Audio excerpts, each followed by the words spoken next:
દાદા, અવિરત વરસાદ ચાલુ છે તો એના વિશે જણાવો. અવિરત વરસાદ ચાલુ છે, ખેતીને ઘણું નુકસાન થઈ રહ્યું છે. હજુ ઘણા ભાગમાં વરાપ નથી થઈ, ઘાસ એટલું જ ઉગેલ છે, એટલે ખેડૂતોની દશા તો માઠી છે. પરંતુ વધુ જોઈએ તો આગામી 2-3 દિવસમાં વરસાદ આવવાની શક્યતા રહે છે, જેમાં વડોદરાના ભાગો, આણંદના ભાગો, નડિયાદના ભાગોમાં હળવા ભારે વરસાદ ઝાપટા પડી શકે છે. અમદાવાદમાં ભાગોમાં પણ હળવા ભારે વરસાદ ઝાપટા પડી શકે છે. પંચમહાલના કેટલાક ભાગોમાં પણ હળવા ભારે વરસાદ ઝાપટા પડી શકે છે.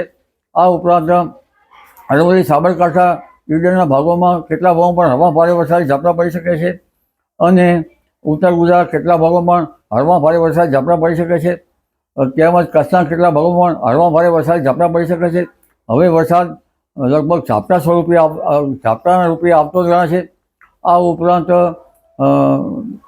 દક્ષિણ સૌરાષ્ટ્રના ભાગોમાં પણ હળવા ભારે વરસાદ ઝાપટા પડી શકે છે. ભાવનગરના ભાગોમાં પણ હળવા ભારે વરસાદ ઝાપટા પડી શકે છે. પશ્ચિમ સૌરાષ્ટ્રના ભાગોમાં પણ હળવા ભારે વરસાદ ઝાપટા પડી શકે છે. ઉપરાંત કચ્છના કેટલાક ભાગોમાં હળવા ભારે વરસાદ ઝાપટા પડી શકે છે. કોઈ ભાગમાં ભારે વરસાદ ઝાપટું પડી જાય, ભરૂચ વગેરે ભાગોમાં વધુ ભારે વરસાદ ઝાપટા પડી શકે છે. દક્ષિણ ગુજરાતના ભાગોમાં પણ હળવા ભારે વરસાદ ઝાપટા પડી શકે છે. પણ ઉલ્લેખનીય છે કે ત્યારબાદ પણ બંગાળ ઉપસાગરમાં એક 13મી સપ્ટેમ્બરે સિસ્ટમ બને છે. જે સિસ્ટમ બિહાર, પૂર્વ ભારતમાં થઈ વળાંક લઈને મધ્યપ્રદેશના ભાગોમાં આવશે. એટલે મધ્યપ્રદેશના સંલગ્ન ગુજરાતના ભાગોમાં વરસાદ થવાની શક્યતા છે. કેટલાક ભાગમાં ભારેથી અતિભારે વરસાદ થવાની શક્યતા રહે છે. મધ્ય ગુજરાતના કેટલાક ભાગોમાં ભારે વરસાદ થવાની શક્યતા છે. આ ઉપરાંત લગભગ પૂર્વીય રાજસ્થાનના ભાગોમાં વરસાદ થવાની શક્યતા છે. પંચમહાલના ભાગોમાં પણ વરસાદ થવાની શક્યતા છે. આ ઉપરાંત ઉત્તર ગુજરાતના ભાગોમાં પણ વરસાદ થવાની શક્યતા છે. બનાસકાંઠાના ભાગોમાં પણ વરસાદ થવાની શક્યતા છે. કેટલાક ભાગોમાં ભારે વરસાદ ઝાપટા પડવાની શક્યતા છે. કચ્છના ભાગોમાં પણ વરસાદ થવાની શક્યતા છે. કેટલાક ભાગમાં ભારે વરસાદ ઝાપટા પડવાની શક્યતા છે. દક્ષિણ મહારાષ્ટ્રના ભાગોમાં વરસાદ થતાં આ ઉપરાંત દક્ષિણ ગુજરાતના ભાગોમાં પણ ભારે વરસાદ થવાની શક્યતા રહે છે. તાપી નદીમાં પાણીનો આવરો આવવાની શક્યતા રહે છે. આ ઉપરાંત ત્યારબાદ લગભગ 22 સપ્ટેમ્બરે એક સિસ્ટમ બનવાની શક્યતા રહે છે. 22, 23, 24, 25માં રાજ્યના ભાગમાં ભારે વરસાદ ઝાપટા પડવાની શક્યતા રહે છે. ત્યારબાદ 28 સપ્ટેમ્બરે પણ એક સિસ્ટમ બનવાની શક્યતા રહે છે. 28 સપ્ટેમ્બરથી 5મી ઓક્ટોબર વચ્ચે રાજ્યના કેટલાક ભાગમાં ગાજવીજ સાથે વરસાદ થવાની શક્યતા રહે છે. 5મી ઓક્ટોબર આસપાસ દરિયા કિનારે પવનનું જોર રહેશે. 10મી ઓક્ટોબરે ચિત્રા નક્ષત્રમાં પણ વરસાદ થવાની શક્યતા રહે છે. કેટલાક ભાગોમાં નવરાત્રિમાં વરસાદ ન થાય તો સારું.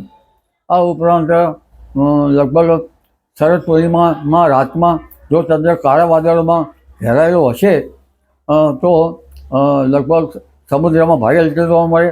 અને જે વહાણો જે છે દરિયામાં, તે વહાણોને પણ લગભગ અસર થાય તેવી હલચલ સમુદ્રમાં જોવા મળે. 17મી ઓક્ટોબરે દરિયા કિનારે ભારે પવન ફૂંકાવાની શક્યતા રહે છે. અને શરદ પૂનમ પછી પણ લગભગ દિવાળી પહેલાં વાદળવાયુ અને કોઈ ભાગમાં ક્વચિત વરસાદ થવાની શક્યતા રહે છે. એટલે વિષમ હવામાનની વિપરીત અસર રહેશે. 23મી સપ્ટેમ્બરથી 26 ઓક્ટોબર વચ્ચે ગરમી વધારે પડશે. અને સપ્ટેમ્બરમાં વરસાદ થતાં ખેતી પાકોને, ધાન્ય પાકોને લગભગ નુકસાન થવાની શક્યતા રહેતી હોય છે, કારણ કે પવનનો જોર હોય છે. ધાન્ય પાકો ઉગી પડી જતા હોય છે.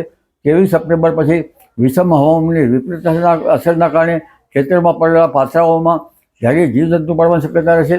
પરંતુ તે પછી 3 ઓક્ટોબર આસપાસ પર એક સિસ્ટમ બનશે. અને ત્યારબાદ જે સિસ્ટમ બને છે તે ઓક્ટોબર-નવેમ્બરમાં બનતી સિસ્ટમો બંગાળ ઉપસાગરમાં વાવાઝોડા લાવશે.